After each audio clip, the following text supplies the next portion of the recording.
देखिए, ये जो महाराष्ट्र सरकार और ये तानाई सरकार बोलता हूँ मैं, ये जो अडानी सरकार है, जो धारावी की जनता को मुलुंड में फेंका जा रहा है, हम इसका जाहिर निषेध करने के लिए भीम आर्मी रोड पे उतरी है।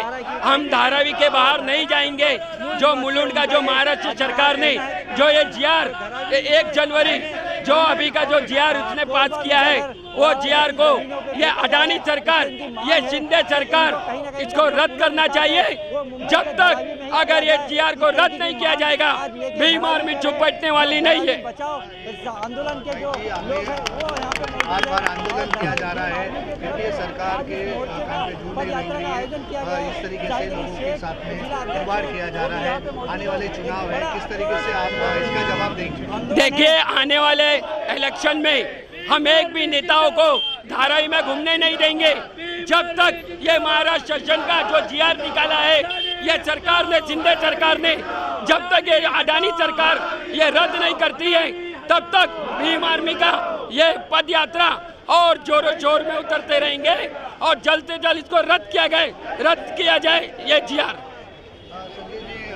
क्या कहना चाहिए? ये जिस तरीके से हो रहा है, ये रुकना चाहिए।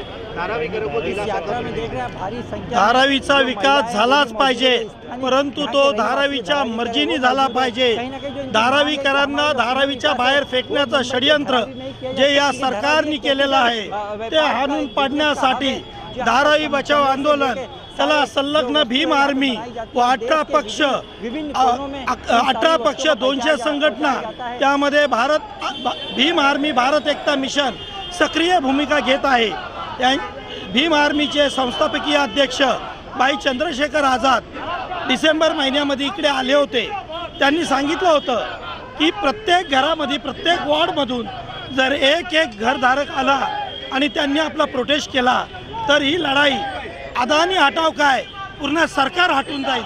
त्यामुळे सरकारने ज्या पद्धतीने आम्हाला धारावीकरांना धारावीतून फेकण्याचा जो कटकारस्थान केलेला आहे, डम्पिंग ग्राउंड, जी कचऱ्याची जागा आहे मुलुंडची, जी 46 एकरची आहे, ऑक्ट्रॉय मुलुंडची जी जागा आहे 18 एकरची, त्या ठिकाणी फेकून देण्याचं जे षडयंत्र केलेलं आहे, ते षडयंत्र हाणून पाडण्यासाठी आम्ही सर्व एकत्रित आलेलो आहे।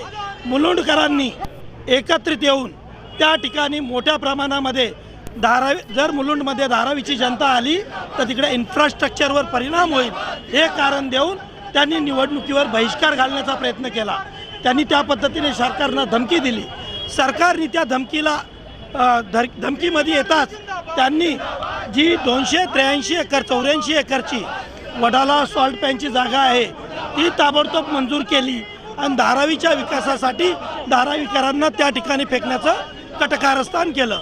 रेल्वेची जागा जी 47 एकरची आहे, जी जागा संदर्भात खासदार व इतरचे लोकप्रतिनिधी सरकार बोलतंय की धारावीकरांचा विकास धारावीमध्ये होईल, परंतु कोणतीही ब्लूप्रिंट न देता इथालचा उद्योगधंदा बंद करण्याचं जे षडयंत्र, इथालचा जो धारावीकर आहे मुंबईच्या बाहेर फेकून देण्याचं जे षडयंत्र आखलेलं आहे, त्या संदर्भात भीम आर्मी भारत एकता मिशन हे रस्त्यावर उतरलेलं आहे।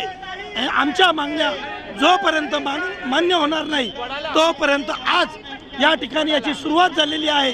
संपूर्ण धारावी, पूर्ण मुंबई, महाराष्ट्रामध्ये त्याची झलक येणाऱ्या कालावधीमध्ये आपल्याला दिसून येईल। क्या कहना चाहेंगे आप? जिस तरीके से जो आपको पता होगा इंडिया अडानी को दीजिए, अडानी के कर्मचारियों को, अडानी ने जिस तरह इंडिया के कर्मचारियों को पुलिस द्वारा निकाल कर वहाँ पे बिल्डिंग बनाने का काम शुरू किया है, क्या लगता है आपको? देखिए, इस देश में जो नरेंद्र मोदी पंतप्रधान बन के बैठे, तो ये उद्योगपति के हाथ में इस देश देना चाहते हैं। और देश के अंदर जो ज़मीन ज़्यादा है वो ज़मीन बेचने का काम, अडानी को बेचने का काम ये नरेंद्र मोदी कर रहे हैं। चंद्रशेखर आज़ाद जी 2 जनवरी को यहाँ पर आए थे और धारावीकरों ने उनका स्वागत किया था और उन्होंने कहा था अगर मुझे गोली भी अगर खानी पड़ी फिर मैं धारावीकरों के लिए गोली अपने सीने पे खाने के लिए तैयार हूँ, मरने के लिए तैयार हूँ।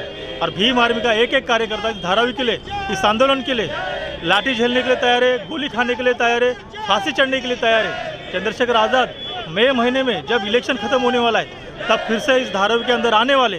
और चंद्रशेखर आज़ाद जी ने कहा था इस धारावी के अंदर से कि मंत्रालय पर पैदल मार्च, धारावी बचाओ पैदल मार्च हम लेकर जाएंगे और वो धारावी बचाओ पैदल मार्च इस मंत्रालय पर लेकर जाने के लिए वो मई महीने में आने वाले ये एकनाथ शिंदे जी अपने जो पंतप्रधान नरेंद्र मोदी जी, इनको लगता रहेगा कि धारावी करो के लिए ये आंदोलन चालू है, कोई वहाँ पर कर रहा है, कोई यहाँ पर कर रहा है, नहीं, एक बड़ा आंदोलन होने वाला है और हम सब इनको घेरेंगे और धारावी के अंदर इनको पैर रखने देंगे नहीं।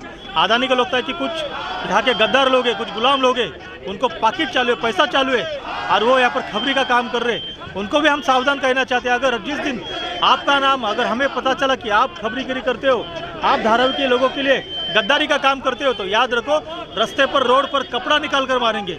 क्योंकि हम इन धारावी करके मेहनत करके जिन्होंने अपना झोपड़ा बनाकर यहाँ पर रहने वाले लोग हैं, उनके हक की लड़ाई हम लड़ना चाहते हैं। उनका यही कहना है हम यहाँ पर जन्म पैदा हुए हैं और यही धारावी की ज़मीन में हमें दफना दो, हमें बाहर नहीं जाना है। तो ये आंदोलन बड़ा होने वाला है। चंद्रशेखर आज़ाद जी जल्दी मई महीने में आने वाले और आज का जो हमारा भीम आर्मी का पैदल मार्च हमारे जाहिद जी इनके नेतृत्व में हमने निकाला हुआ है। इसके बाद भी और पैदल मार्च है जहाँ पर अलग अलग संगठन काम कर रहे हैं। हमारे भालेराव जी हमारे मार्गदर्शन है और ऐसे हम काम करते रहेंगे, हमारा आंदोलन बढ़ते रहेगा और हम पूरे महाराष्ट्र और देश को कहना चाहते हैं कि आप इस आंदोलन में सहभाग हो जाओ। महिलाएं हमारे साथ है, हम उनसे भी जानेंगे क्या लगता है कि धारावी में पुनर्वसन होना चाहिए, जिस तरीके से होना चाहिए, पुनर्वसन होना चाहिए, पर दूसरी जगह नहीं फेंकना चाहिए। धारावी वालों को धारावी में ही देना चाहिए। और बहुत से मैं हूँ और बहुत से मेरे मोहल्ले में और लोग हैं जिसको पात्र होने के बाद भी अपात्र कर दिया है, कंप्यूटर में ऐड नहीं दिखा रहा, तो हमारी क्या गलती? मेरे पास सर्वे पत्ती ओरिजिनल है, पूरा पेपर ओके है, अब वहाँ बता रहे कंप्यूटर में है नहीं, दादर में गई है, सारे कलेक्टर हाउस में गई, बोले कंप्यूटर में ऐड नहीं। मेरी क्या गलती है? वो ऑफिसर लोग की गलती है ना। मेरे पास सर्वे पत्ती ओरिजिनल है, हम इधर ही रहेंगे। मैं नहीं जाना है, मैं कहाँ जाऊँगी? मेरा थोड़ी कहीं और ठिकाना है। हम लोग तो नहीं जाने वाले, हमारी ये जन्मभूमि है हमारी, और हमारी मांग ये है कि हमें धारावी के विकास से कोई प्रॉब्लम नहीं है। हमें गटर नाली ये कीचड़ में रहने से अच्छा हमको बिल्डिंग में घर मिलेगा, बहुत अच्छी बात है। हमको स्कूल मिलेगा, हॉस्पिटल मिलेगी, अच्छी फैसिलिटीज़ मिलेगी। लेकिन हमारी मांगनी ये है कि यहाँ के लोगों को धारावी में ही घर देना चाहिए और 500 स्क्वायर फुट का घर हमको देना चाहिए, क्योंकि हमारी जो ज़मीन है वो सोना है, हमने इसे सींच कर सोना बनाया है। तो आज यहाँ पे जो आके फ़ायदा उठाने के काम कर रहे हैं वो हम फ़ायदा उठाने नहीं देंगे। चुनाव है, किस तरीके से देखते हैं आप? क्या लगता है, क्या मांग आप रखेंगे आने वाले चुनाव में? मैं सबसे पहले हमारे खासदार जी की जो हैट्रिक है, इस बार इनकी हैट्रिक है, तो हमारी ये हमारी मांगनी है कि अगर वो अपनी हैट्रिक को बरकरार करना चाहते हैं तो हमारे लिए कुछ काम करे, 500 स्क्वायर फुट का घर हमारे लिए पास कराए, हमारे लोगों को, धारावी के लोगों को धारावी में ही घर दे। वो कहते हैं वो कहते हैं कि हमारा बचपन यहाँ गुजरा है, तो अच्छी बात है, हमारे साथ ही आप बड़े हुए, तो यहाँ पे आपको अगर हैट्रिक मारना है तो आपको हमारे लिए कुछ करना पड़ेगा। हमारी आवाज़ बनकर मिनिस्टर ऑफ पार्लियामेंट में हमारे लिए आवाज़ उठाना पड़ेगा, वरना आपकी हैट्रिक बहुत मुसीबत में है और होने वाले कल के चुनाव में जनता अब चुप बैठने वाली नहीं है और आपको मुंहतोड़ जवाब देगी। धारावी एक स्पेशल व्हीकल प्रोजेक्ट है। स्पेशल व्हीकल प्रोजेक्ट में जो सूट देना चाहिए वो सूट धारावी करो को नहीं मिल रही है। सारी सूट मिल रही है, अदानी के लिए मिल रही है। अदानी को इस भारत देश की सारी संपत्ति मोदी सरकार बेच रही है। यहाँ की railway platform, airport, Pawan Hans, port trust, bank, LIC, सारी सरकारी संपत्ति जो है अदानी को दी जा रही है। हमारी धारावी की भी ज़मीन जो है वो अदानी डिक्लेयर कर रहा है 350 स्क्वायर फुट। यदि हम स्पेशल व्हीकल प्रोजेक्ट में है तो हमको 500 स्क्वायर फुट का घर मिलना चाहिए। जो चाल में रहने वाले स्टेट मालमत्ता के लोग हैं उनको 750 स्क्वायर फुट का घर मिलना चाहिए।